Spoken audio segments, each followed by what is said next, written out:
Hello everyone, welcome back to the scholars layer. आज की इस वीडियो में हम 2025 English education DElEd first year के पूरे पेपर को स्टेप बाय स्टेप सॉल्व करेंगे। चैनल पर already educational technology, child development and education and society का पेपर लाइव है। आपको तीनों लिंक्स डिस्क्रिप्शन में मिल जाएंगे। बाकी के 6 सब्जेक्ट्स जैसे कि Hindi language, education, maths, EVS, HP, art and work education आपको एग्जाम से पहले चैनल पर प्लेलिस्ट पर मिल जाएंगे। तो जल्दी से चैनल को सब्सक्राइब करके बेल आइकन दबा दो, क्योंकि इस प्लेलिस्ट में टोटल 10 वीडियोस आएंगी। अगर आपने ये 10 वीडियोस देख ली तो फर्स्ट ईयर एग्जाम्स में आपको टॉप करने से कोई नहीं रोक सकता। So without further ado, let's start.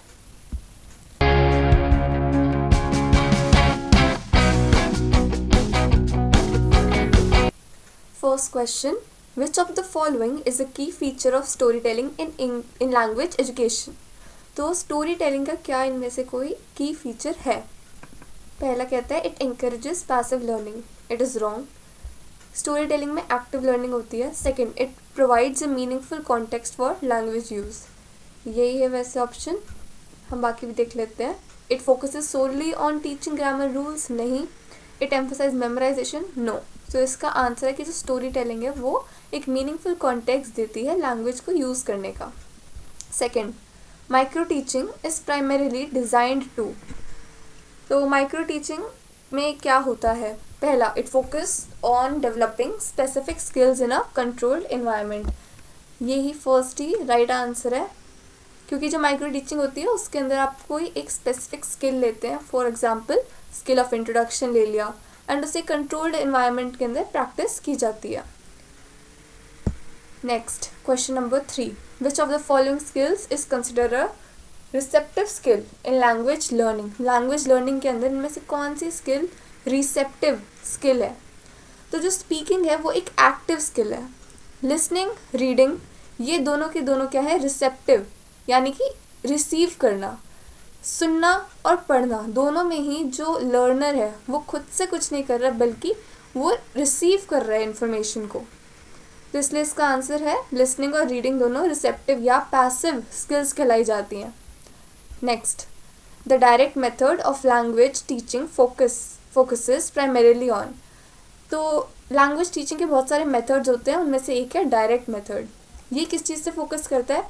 तो ये फोकस करता है, जैसे इसका नाम समझा रहा है, डायरेक्ट, यानी कि डायरेक्टली हम जिस लैंग्वेज को सीखना चाहते हैं कम्युनिकेशन के लिए, हम उसी टारगेट लैंग्वेज को यूज़ करेंगे। Next, fifth, the process of acquiring a language without formal instruction is called, as the name suggest, language acquisition. एक होता है लैंग्वेज लर्निंग और दूसरा है लैंग्वेज एक्विजिशन। एक्विजिशन का मतलब बहुत आसानी से हम ऐसे समझेंगे कि जब बच्चा पैदा होता है तो 1-2 साल का होता है, वो कुछ कुछ वर्ड्स बोलने लगता है अपनी मातृभाषा में, मदर टंग में। ज़रूरी नहीं है उसको बैठ कर किसी ने सिखाया है पहले वर्ब बोलो, पहले ये नाउन है, ग्रामर के रूल्स नहीं सिखाए जाते, बल्कि वो अपने आप से ही कुछ कुछ शब्द पकड़ लेता है। इसी तरीके से लैंग्वेज को पकड़ लेने को कहते हैं एक language acquisition. Next, who coined the term language acquisition device, LAD? तो नोएम चोम्स्की थे, इन्होंने ये टर्म दिया था लैंग्वेज एक्विजिशन डिवाइस।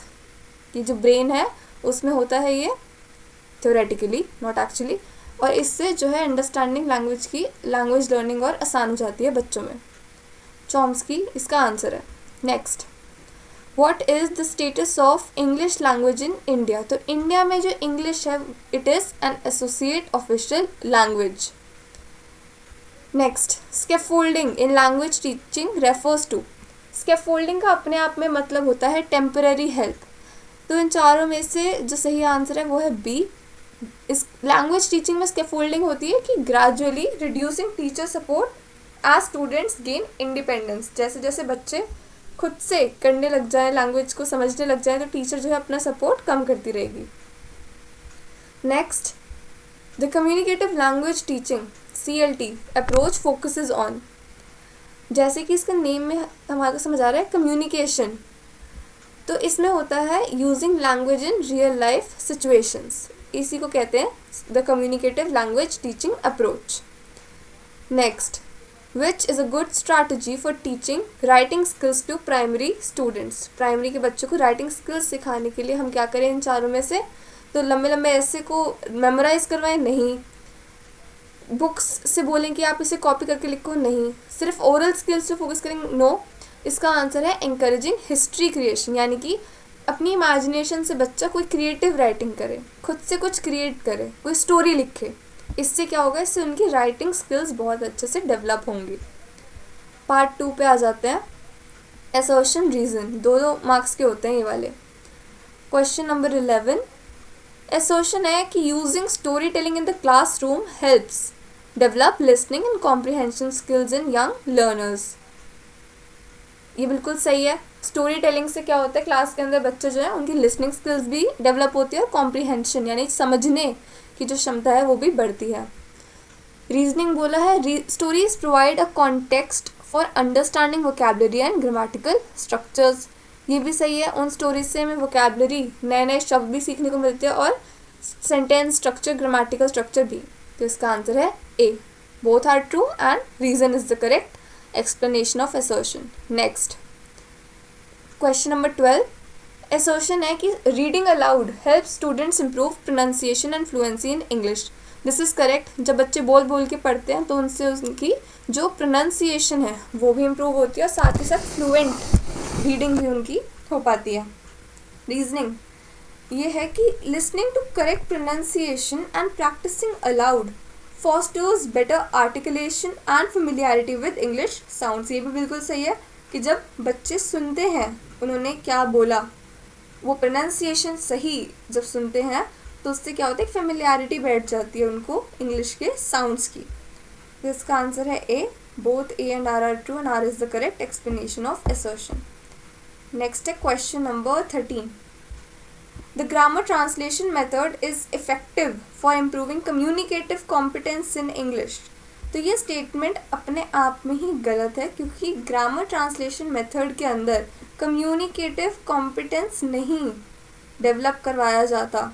इसमें क्या होता है? Grammar translation focuses primarily on translating text and memorising grammar rules. This is correct.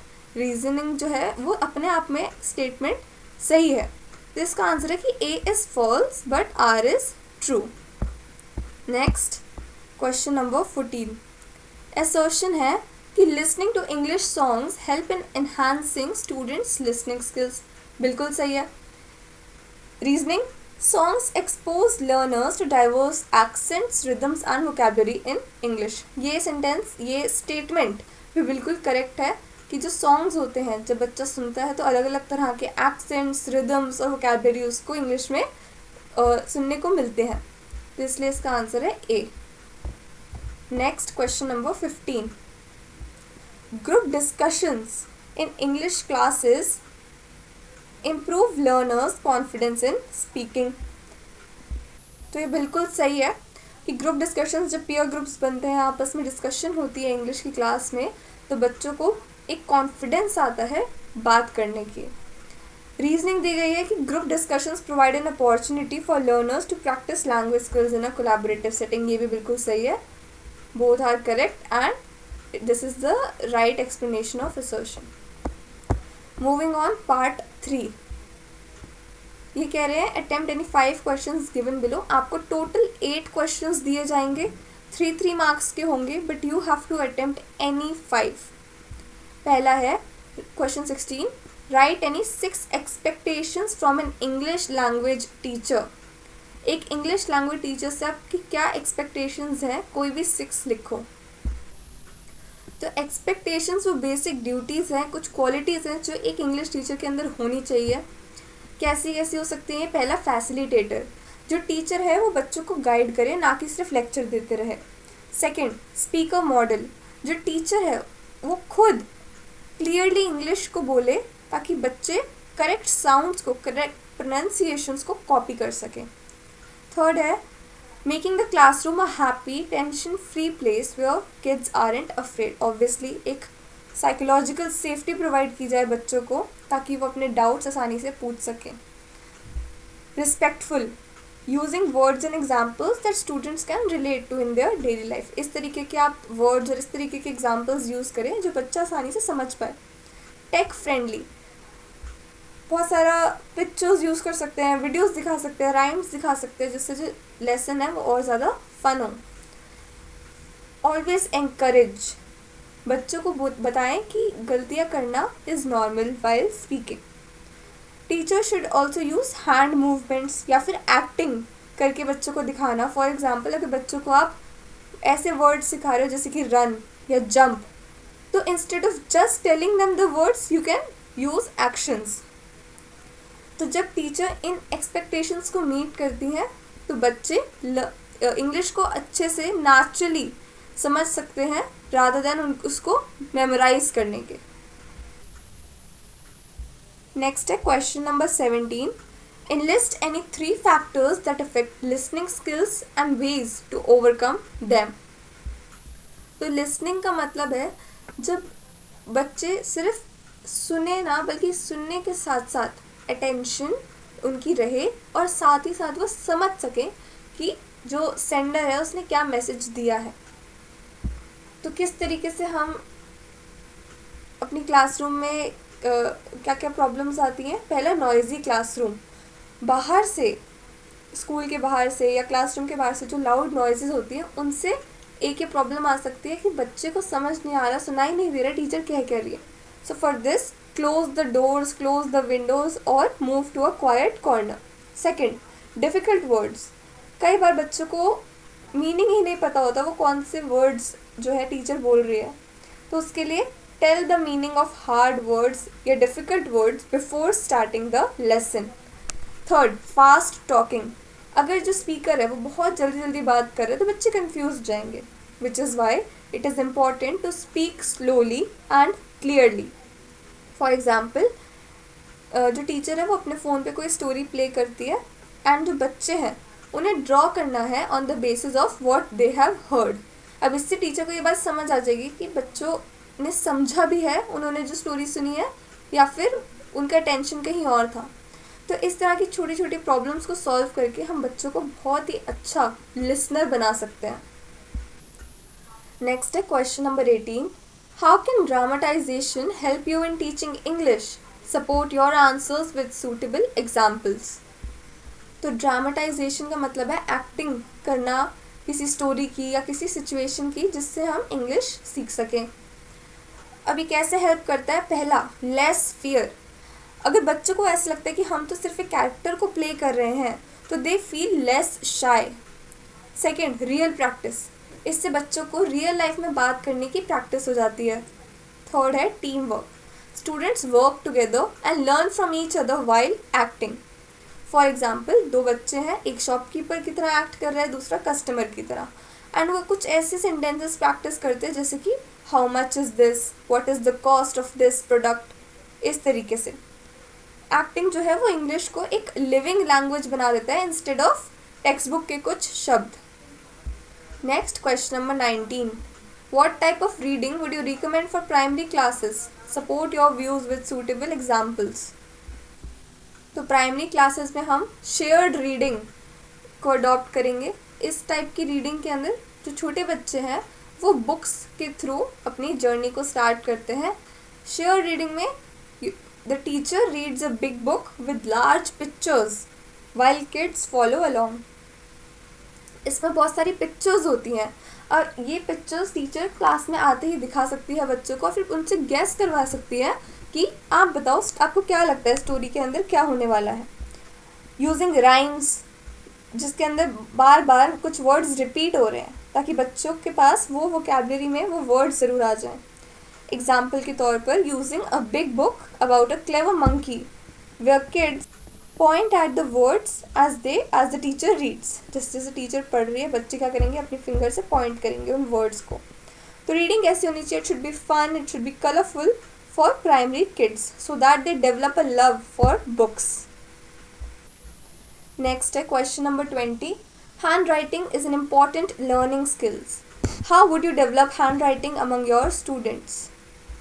तो handwriting is the art of writing letters clearly and neatly. कैसे कर सकते हैं? पहला, स्टार्टिंग स्मॉल, बच्चों को सैंड में, रेत के अंदर या मिट्टी में जो है लेटर्स को ट्रेस करवाया जाए अपनी फिंगर्स से, या फिर एयर के अंदर उनको बोले आप ये लेटर बनाइए, ट्रेस कीजिए. Second, correct lines, using the 4-line notebook to show which letter goes up and which goes down. Third है गुड सिटिंग पोस्चर, बच्चों को बोलें कि सिट स्ट्रेट और किस तरीके से पेंसिल को पकड़ना है ये भी उन्हें बताया जाए. For example, the teacher asked students to write A and B in a tray of sand to feel the shape of the letters. तो नीट हैंडराइटिंग आती है प्रैक्टिस से, और इस तरह की एक्टिविटीज़ भी हम करवा सकते हैं. Question number 21.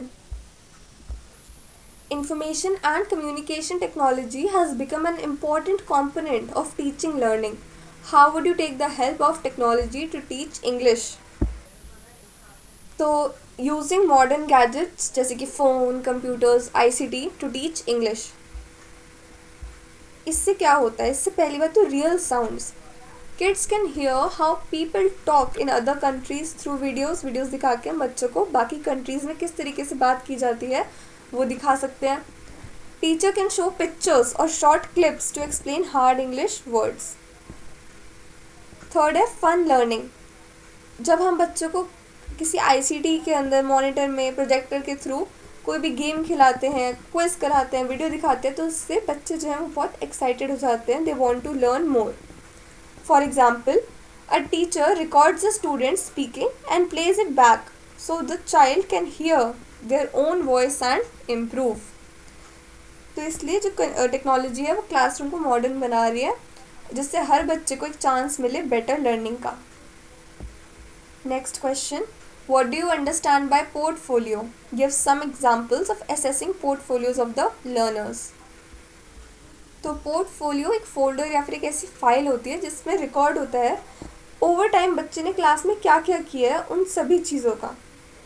It shows growth. इसमें हो सकता है बच्चे की ड्राइंग डाली गई हो या कोई राइटिंग जो बच्चे ने अप्रैल से मार्च के मंथ में की थी. बच्चे की चॉइस होती है कि वो अपना कौन सा बेस्ट वर्क उस फोल्डर में रखवाना चाहते हैं. इसमें सिर्फ टेस्ट के पेपर या मार्क्स नहीं आते, बल्कि ड्राइंग्स, पोएम्स, क्राफ्ट और भी एक्टिविटी बच्चे ने की होगी तो वो भी आता है. For example, a folder that has students first alphabet practice page and their first short story written months later.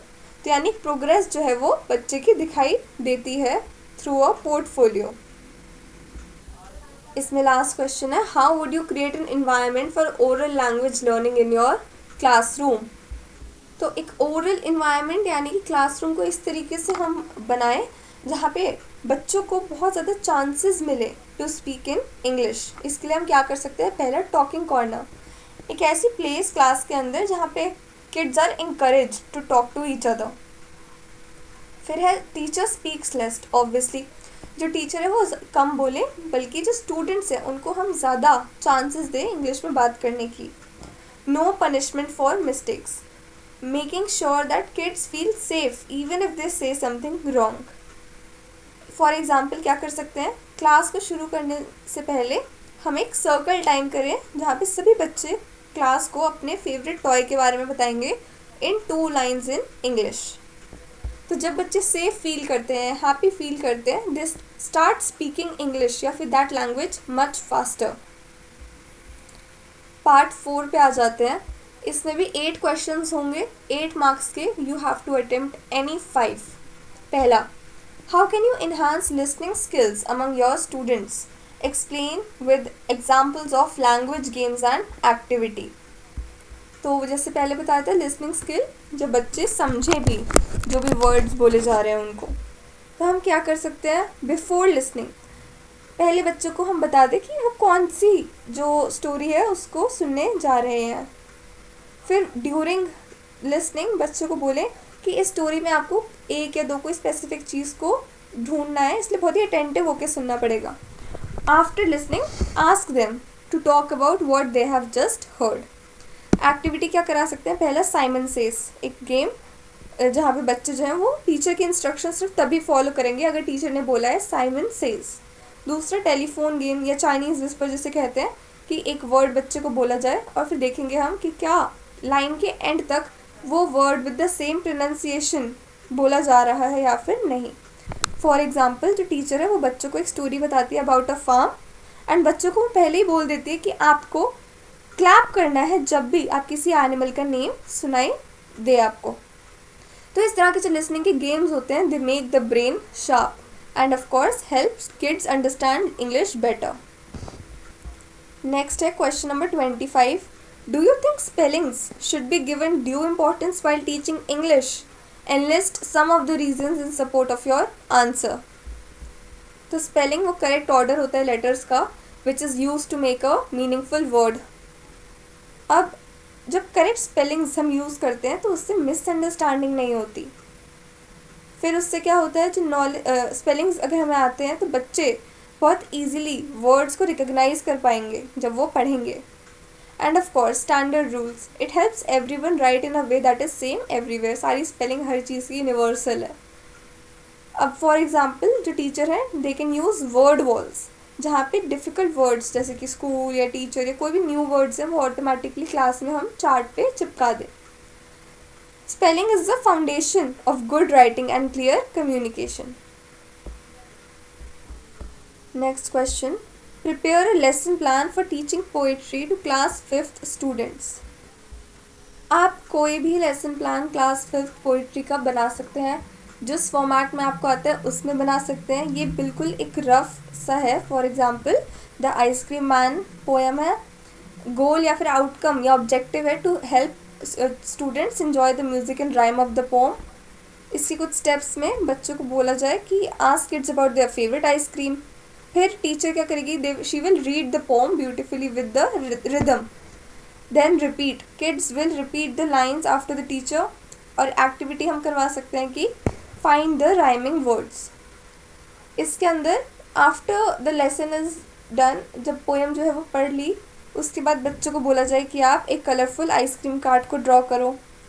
तो जो पोइट्री है उसको एक सॉन्ग की तरह ज़्यादा हम बच्चों को सुनाएं ताकि they can learn the rhythm of the English language. Next question, develop a rubric for assessing reading comprehension of your students. तो एक रूब्रिक एक सिंपल चार्ट होता है जो टीचर को ये बताता है कि जो बच्चा है उसने एटलीस्ट यहाँ पर रीडिंग कैसे की है। रीडिंग के अंदर सबसे इम्पॉर्टेंट चीज़ें होती हैं फ्लुएंसी, क्या जो बच्चा है वो स्मूथली रीड कर रहा है या बीच बीच में रुक रहा है। सेकंड, अंडरस्टैंडिंग, बच्चा जो भी कॉन्टेक्स्ट रीड कर रहा है क्या उससे पता है हो क्या रहा है उस स्टोरी में। थर्ड है vocabulary, does the student know the meaning of the words which are being used in the story. अब यही सबको जानने के लिए हमारे रूब्रिक्स के रीडिंग में ये मेन पॉइंट्स हो गए। अब इसमें एक 3 पॉइंट लिस्ट बनेगी। एक पॉइंट तब मिलेगा जब बच्चा सारी स्टोरी के जितने भी कैरेक्टर्स हैं उन्हें आइडेंटिफाई कर सके। अगर बच्चा समरी दे सकता है स्टोरी की तो उसको एक और पॉइंट मिल जाएगा। अगर बच्चे ने ये बताया कि स्टोरी से हमें क्या लेसन मिल रहा है तो 3 पॉइंट्स मिल सकते हैं। तो कंक्लूजन में जो रूब्रिक है वो एक टूल है जिससे टीचर फेयर मार्क्स दे सके एंड बच्चों को एक फीडबैक दे सके कि वो और कैसे इम्प्रूव कर सकते हैं। Next question, English is the second language in India. Most of the Indian students commit errors while learning English due to mother tongue interference, MTI कहते हैं जिसे।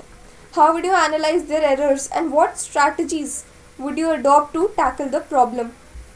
तो जब एक बच्चे की पहली लैंग्वेज जैसे कि हिंदी मुश्किल कर देती है उनकी सेकेंड लैंग्वेज को बोलना या समझना, फॉर एग्जाम्पल इंग्लिश, तो इसे ही हम कहते हैं मदर टंग इंटरफेरेंस। इसमें क्या होता है, इसकी कुछ प्रॉब्लम्स हो सकती हैं। पहला साउंड प्रॉब्लम्स, यानी कि फॉर एग्जांपल बच्चा स्कूल को स्कूल बोलता है because of the way they speak at home.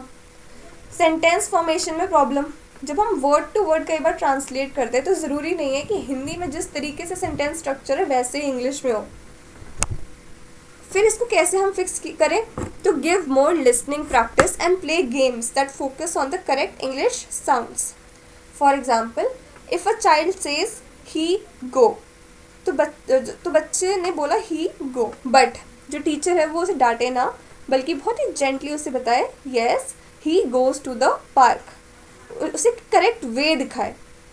जो MTI है वो बहुत ही नेचुरल स्टेज होता है लर्निंग का, and it should be handled with love and extra practice. Question number 29, as an English language teacher, which method would you like to adopt while teaching English in your classroom? Enlist reasons in support of your claim. तो यहाँ पे हम use करेंगे eclectic approach या eclectic method. इसका मतलब होता है using a mix of different teaching methods instead of just one. हमारे पास बहुत सारे टीचिंग मेथड्स होते हैं लैंग्वेज टीचिंग के, तो इंस्टेड कि हम किसी एक ही को पकड़ के रहें, हम क्या करेंगे, हम एक मिक्स करके उसमें से सारी बेस्ट चीज़ों को यूज़ करेंगे। क्यों? ये बहुत फ्लेक्सिबल है। जो टीचर है वो अपने क्लास के अकॉर्डिंग, बच्चों के अकॉर्डिंग अपने मेथड को चेंज कर सकती है। जब उन्हें ग्रामर के रूल सिखाने हैं तो वो यूज़ करे, जब कुछ गेम सिखाना है तो दूसरा मेथड यूज़ कर लें। और ये हर तरह के बच्चों के लिए काम करेगा, क्योंकि हम डिफरेंट टीचिंग मेथड्स यूज़ कर रहे हैं। तो इसीलिए हर बच्चा, चाहे वो विजुअल लर्नर हो या लर्निंग बाय डूइंग से उसको समझ आता हो, दोनों को ही केटर करेंगे। For example, the teacher uses English only to say hello but uses Hindi to explain a very difficult word like democracy. तो बहुत रिजिड नहीं रहेंगे, बल्कि मिक्स करके हम यूज़ करेंगे टीचिंग मेथड्स को। Question number 30. Communicative approach is the most suitable approach for teaching English. Do you agree with this statement? Give justification for your answer. तो कम्युनिकेटिव अप्रोच, जैसे कि नेम से हमें पता चल रहा है, ये बच्चों को ये सिखाएंगे how to talk and communicate. सिर्फ ग्रामर को मेमोराइज नहीं कराना है, बल्कि डेली लाइफ में किस तरीके से बातचीत होती है वो सिखाना। तो बच्चे जो हैं वो वाली सेंटेंसेस प्रैक्टिस ज़्यादा करेंगे which they actually do. For example, ordering food या फिर आस्किंग फॉर डायरेक्शंस। उन्हें ये ज़रूर बताना है बच्चों को कि it is okay to make grammar mistakes as long as the other person understands you. Students को बोले कि पेयर के अंदर they talk to each other. For example, students work in pairs to plan a birthday party using English sentences in the classroom. इससे जो बच्चा होता है, जो स्टूडेंट होता है, वो बहुत ज़्यादा कॉन्फिडेंट हो जाता है इंग्लिश को स्कूल के बाहर भी यूज़ करने में। Last question, what do you understand by peer assessment? As an English teacher, what instructions would you like to give for peer assessment? Also write merits and limitations of peer assessment. तो peer assessment होता है जब students आपस में ही अपने classmates के काम को देखें और फिर फीडबैक दें। कैसे करवाना है? तो टीचर बच्चों को पहले ही बोले कि you have to be kind, and पहले आप पॉजिटिव चीज़ें बताएं, उसके बाद अपना फीडबैक दें। इसके मेरिट्स ये हैं कि जो स्टूडेंट्स हैं they learn to think carefully and help their friends. इसका लिमिटेशन ये हो सकता है कि जो बच्चे आपस में फ्रेंड्स हैं वो एक दूसरे को हाई मार्क्स दे दें, ज़्यादा मार्क्स दे देंगे। इससे क्या होगा, एक बायसनेस हो जाएगी। For example, after writing a paragraph, students swap notebooks and put a star on one sentence they liked in their friend's work। या फिर हम बच्चों को अगर स्पेल चेक करा रहे हैं, स्पेलिंग्स लिखवा रहे हैं, उन्हें बोले अपनी नोटबुक को स्वैप करो और फिर करेक्ट स्पेलिंग पे आप 1 मार्क दे सकते हो। तो इस तरीके से जब बच्चे एक दूसरे का काम चेक करते हैं, they learn better and stay involve in the classroom. तो ये था हमारा इंग्लिश एजुकेशन 2025 का complete solved paper. I hope अब आपको कॉन्फिडेंस थोड़ा बूस्ट हुआ होगा। कोई भी डाउट हो तो कमेंट सेक्शन में ज़रूर पूछना। चैनल को सब्सक्राइब करके बेल आइकन दबा दो ताकि आने वाली सारी वीडियोस आपको ईजिली पहुंच जाएं। मिलते हैं नेक्स्ट वीडियो में, तब तक के लिए keep learning and keep growing with the scholars layer. Thanks for watching. If you found the video useful, please give it a like, share and subscribe.